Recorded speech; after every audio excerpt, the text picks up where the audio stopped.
नमस्कार। आज हम एक बहुत ही दिलचस्प विषय की गहराई में उतर रहे हैं, ब्रह्मचर्य। हमारे पास ब्रह्मचर्य जीवन, कायाकल्प और सफलता का मार्ग नाम की किताब के कुछ अंश है और हम इन्हीं पर बात करेंगे आज। इन अंशों में कुछ बुनियादी लेकिन बहुत गहरे सवाल उठाए गए हैं, जैसे ब्रह्मचर्य अपनाने से किसी की जिंदगी में असल में क्या बदलाव आता है सच में, और इच्छाओं पर काबू पाने से सफलता का रास्ता कैसे खुलता है, ये कनेक्शन क्या है। और एक बहुत अहम सवाल, क्या ये सिर्फ साधु संतों के लिए है या हम जैसे आम लोग भी इसे अपनाकर अपनी ऊर्जा को एक नई सही दिशा दे सकते हैं। इन हिस्सों का मकसद शायद यही समझना है कि इस नजरिए से देखें तो ब्रह्मचर्य कैसे समृद्धि, शक्ति और आत्मविश्वास तक ले जा सकता है। तो चलिए इन विचारों को थोड़ा टटोलते हैं। नमस्कार। ये अंश ब्रह्मचर्य को सिर्फ शारीरिक संयम तक सीमित नहीं रखते, ये बात तो साफ है। यहाँ इसे जीवन बदलने और खुद को बेहतर बनाने के एक तरीके की तरह पेश किया गया है।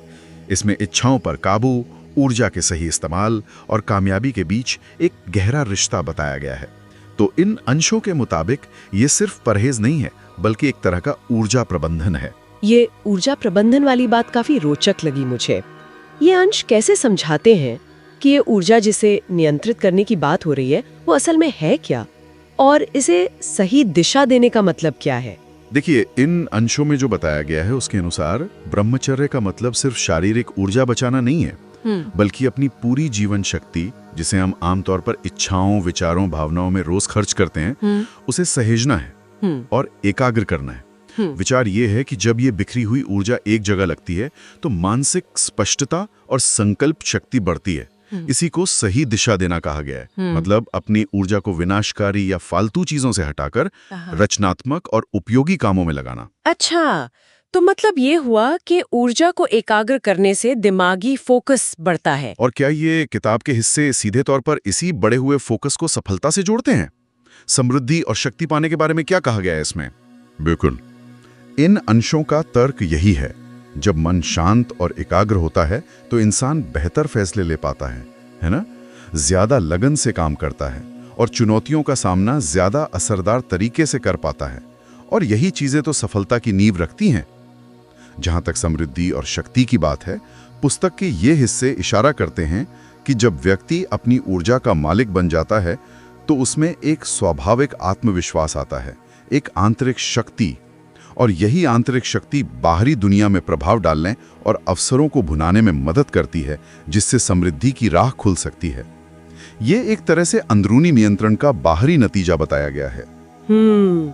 ये विचार कि अंदरूनी नियंत्रण से बाहरी सफलता मिलती है, सुनने में तो आकर्षक है, लेकिन अक्सर ये धारणा होती है ना कि ब्रह्मचर्य बहुत कठिन है, सबकी बस की बात नहीं।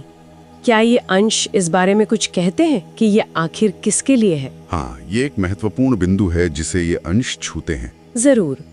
इनके अनुसार ब्रह्मचर्य का मतलब सिर्फ पूरी तरह से संन्यास लेना नहीं है, ऐसा नहीं कहा गया।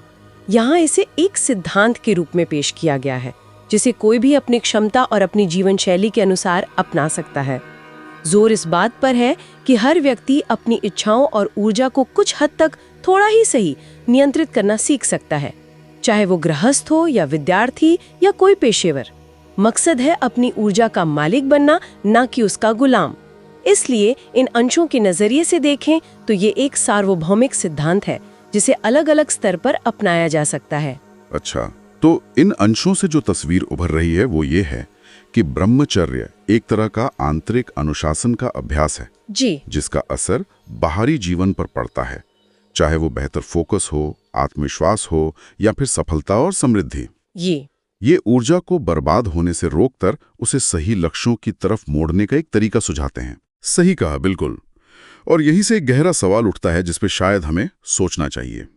क्या वाकई में, जैसा ये अंश दावा करते हैं, हमारा आंतरिक अनुशासन और अपनी जीवन शक्ति पर महारत हासिल करना ही बाहरी दुनिया में सफलता, प्रभाव और व्यक्तिगत शक्ति पाने का असली आधार बन सकता है? ये वाकई सोचने वाली बात है। किस हद तक हमारा आत्मनियंत्रण हमारी बाहरी परिस्थितियों को आकार दे सकता है?